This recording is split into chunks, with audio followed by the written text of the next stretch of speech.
Hello everybody, welcome to our very first instructional math video. Hopefully you found it okay because we're going to go ahead and get started on our very first topic. Our very first topic is rational numbers. We're going to talk in this video about what is a rational number and what can we do with them. So let's get started. A rational number is any number that can be written as a fraction. Any number that can be written as a fraction. So, some examples of rational numbers are 2/3. Negative 1/111th is a rational number. Even a number like 7 is a rational number because even though it doesn't look like a fraction, it can be written as a fraction. You can write it as 7/1. And therefore, negative 17 is a rational number because it could be written like that. And even a decimal like 0.25 is a rational number because, well, we normally wouldn't write a decimal on the top of a fraction like that, but 0.25 could be written as 1/4. And so 0.25 is a rational number. Most of the numbers that we use in life are rational numbers. So we're basically talking about fractions and even decimals. All right, so here's your first practice problem. Make up an example of a rational number.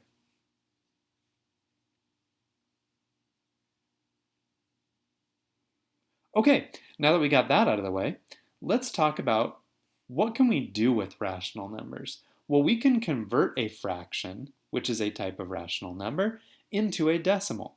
So, grab your calculator and let's get ready to roll. All right, if you want to turn a fraction into a decimal, it's really easy. All you have to do is divide the numerator by the denominator.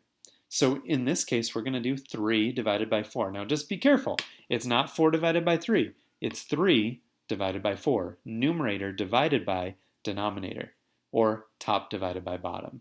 So if you have a calculator, you can just punch in 3 divided by 4. Or if you need to do it the long way, you can put the 3 inside the division box and the 4 outside.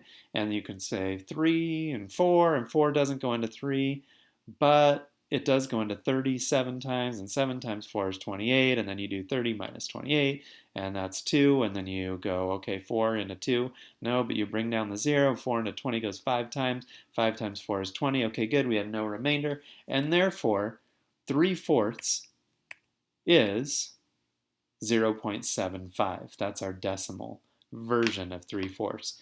It's the same number, just two different forms, 3/4 and 0.75. And we did it by just doing top divided by bottom. So all you have to do to turn a fraction into a decimal is top divided by bottom. If you have a calculator, it takes like 2 seconds. All right, so to convert 1/5 into a decimal, we're going to do what divided by what? Yep, that's right. We're going to do 1 divided by 5. And then, there you go. Our answer is 0.2. 1/5 is equal to 0.2. It's the same number, just two different forms. And they're both rational numbers. 0.2 is a rational number because it's the decimal version of 1/5. All right, now we're going to convert 17/20ths to a decimal. Try it on your calculator. If you do it right, you should get 0.85 because it's 17 divided by 20. All right, how about 17/9? Does it work on improper fractions where the numerator is like bigger than the denominator and stuff? Yeah, actually it works perfectly fine. If you do 17 divided by 9, you get, oh boy, what if it's a repeating decimal? Well, that's fine. You just write it with that little bar over the 8 because it's 1.888888888 forever. And sometimes that happens as well. Is 1 point repeating 8 still a rational number? Yeah, because it can be written as 17/9. All right, this is what we call a repeating decimal. If there is no repeating pattern and it just ends at 0.85, it's a terminating decimal. You might want to write that down. Repeating decimals, terminating decimals. All right, so now it's your turn to try another practice problem. Convert 7/8 into a decimal. And then once you've done that, ask and figure out, is it a terminating decimal or a repeating decimal? And just for practice, Take 14/15 and turn that into a decimal too. And say whether that's terminating or repeating. Okay, so these are rational numbers, and we're just making sure we know how to handle them.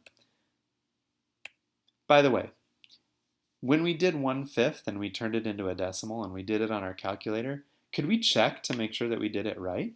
Sure, we can check to make sure that we did it right, because what we got from 1/5 was 0.2, or another way to say that is 2/10, right? Because 2 is in the tenths place. Remember our place values? We'll talk about that later. And then doesn't 2/10 reduce to make 1/5? So good. To turn 1/5 into 0.2 works, and to turn 0.2 back into 1/5 works, and therefore 1/5 equals itself, and we feel pretty good about our answer. All right, speaking of this process, we're going to now talk about how do you take a decimal and convert it back into a fraction. So it's really the same thing we just did. It's just backwards. All right, in order to do this, we have to understand our places, our place values. So you probably know this is the tens place, and this is the ones place. That's the hundreds place, and this 2 right here is in the thousands place because it's 2,345. What about the decimal ones on the right-hand side of the dot? That 6 is in the tenths place, so that's 6/10. The 7 is in the hundredths place, and the 8 is in the thousandths place. And you can probably figure out where it would go from there, the 10,000ths and the 100,000ths and the millionths and all that good stuff. But we're going to use that to convert a decimal into a fraction.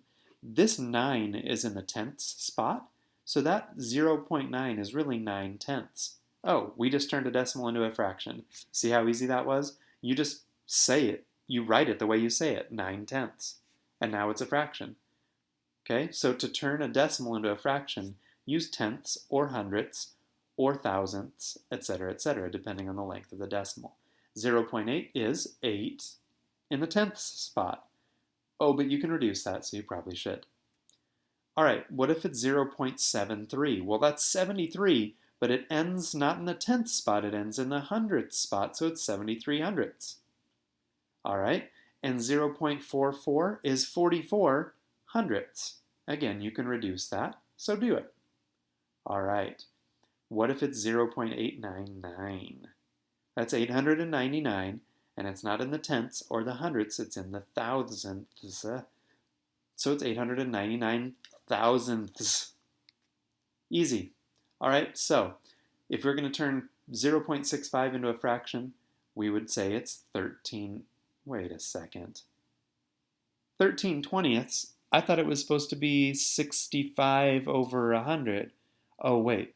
65 over 100 reduces to 13/20ths. Okay, so it's 65 hundredths, but we should reduce it to 13/20ths. All right, now it's your turn. What is 0.3 as a fraction? And then another practice problem. What is 0.25 as a fraction?